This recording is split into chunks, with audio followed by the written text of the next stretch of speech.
বেনামাজি অসতের চেহারা তো দেখলেই চেনা যায়। বেনামাজি তো অসভ্য,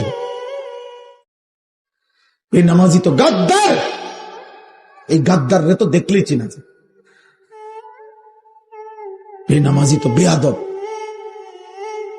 বেনামাজি তো অহংকারী, বেনামাজি তো মুতাকাব্বির, বেনামাজি রাজিম, এমন অভিশপ্ত, এমন বিতাড়িত, মূলত যাকে পাথর মেরে তাড়িয়ে দেওয়া উচিত। শয়তানকে রাজিম কেন বলে? আল্লাহ যেদিন সেজদা দেয় নাই, কোরআন শরীফ আছে, সেদিনই আল্লাহ তাকে বলছে ফখরুজ ফাইন্নাকা রাজিম। আল্লাহ বলছে ইবলিস সেজদা দিলি না, বেরো, বাইরে বেরো, আজকে থেকে তুই রাজিম।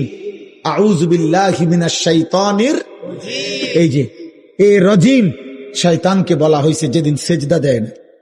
আর রাজিম বলে কাকে? শোনো ভাইয়া, তাফসীরের মধ্যে আছে রাজিম মানে হলো ওই ব্যক্তিকে, ওই সত্তাকে বলে রাজিম যাকে মূলত পাথর মেরে মেরে তাড়িয়ে দেওয়া উচিত। আল মাতরুদ, যাকে বিতাড়িত করে দেওয়া উচিত। এই জন্য অর্থটাই তো এটা বলে যে আমি বিতাড়িত শয়তান হতে আল্লাহর কি চাচ্ছি। বিতাড়িত শব্দের আরবি কি?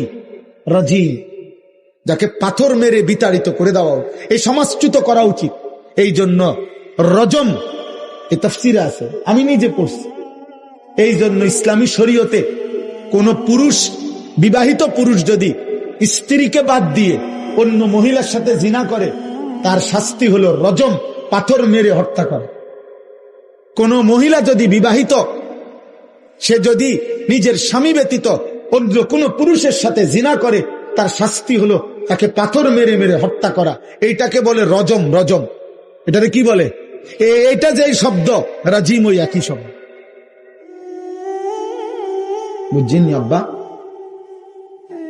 এইটা আল্লাহ তাকে ওই দিন বলছে যেদিন সেজদা দেয়নি, যেদিন সে সেজদা দেয়নি, এদিন আল্লাহ তাকে বলছে ফাইন্নাকা রাজিম।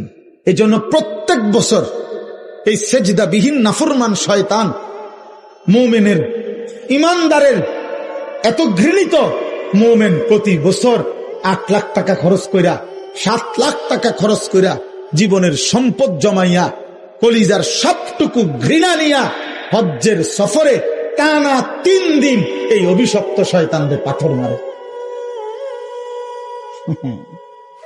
ওই যে রাজিম, যে ওদের মূলত কি রাজিম, যে এই জন্য পাথর।